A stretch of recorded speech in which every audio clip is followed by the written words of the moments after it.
Andrew woke up with a start. He knew what had happened, and his heart sank.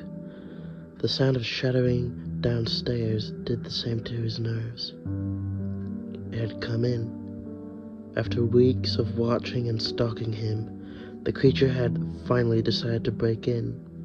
The patio door, made completely out of glass, provided it with the perfect entrance. Andrew lay there in bed, in the blackness, illuminated only by the small amount of light the moon provided through the space between the curtains. He listened for the creature to see if it was inside, secretly praying that everything would be silent. The terrifying cracking of glass under its feet confirmed his worst fear. It had finally made its way into his home. This crushing realization, Andrew, now shaking, grabbed his titanium baseball bat and crept downstairs deeper into the darkness. He was determined to confront this thing once and for all, secretly hoping, though, that it would run away when it saw him, as it normally did. Andrew stood at the bottom of the stairs, listening again.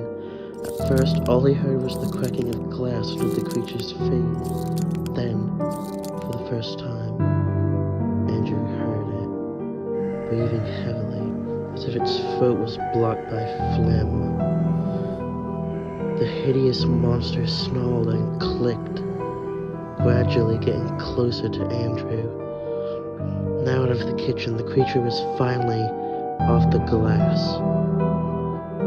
It walked almost silently now, strangely more agile than it looked, especially considering how clumsily it ran away.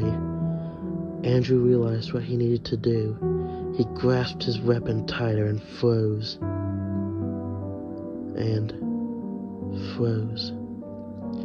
Unable to move. He knew he needed to attack it, but he just couldn't. Its teeth, its eyes, its skin. They were human, but not quite. It was in the living room now, and edging closer by the second. Yet Andrew was still too terrified to move. Even if it didn't have arms, this creature was the embodiment of terror to Andrew. Andrew stood at the bottom of the stairs, shaking. He heard the creature getting ever closer. The sickening sound of its distorted breathing and amplifying by the almost pitch-black darkness. It was nearly at him now. He had one choice to kill it, and he wasn't going to waste it. The creature stepped into the doorway to the stairs.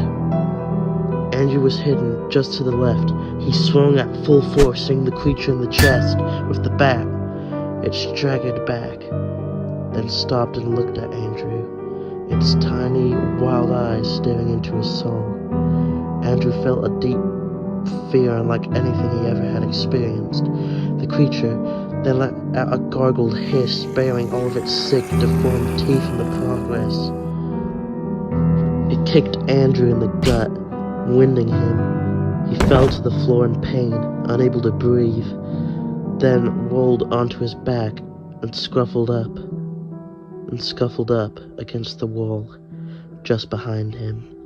The creature watched him until he reached the wall, at which point it walked towards him and looked down at him, as if it were judging him, lying there, helpless. Then it stepped onto his shin, snapping the bone. Tears began to stream from Andrew's eyes. The pain felt so intense, thought he was gonna vomit. Andrew, now incapacitated, had nowhere to go and no way to fight. The creature placed its foot on his stomach now, pressing down, ripping into his flesh with its long, dirty, nasty toenails. With the creature's foot now completely inside his stomach, Andrew started to cough up blood. Tears streamed down his face. Then he passed out from the pain, and then he passed away. The creature loomed over what was now his bloody corpse. It descended its face towards Andrew's, then tore away a bloody piece of flesh from his chin, dislocating one side of his jaw in the progress. The creature continued to tear at Andrew's corpse until everything it could stomach had been devoured. It then left, calmly and silently, with a pure and deep hatred in its heart. It departed the same way it came in, through the broken patio doors.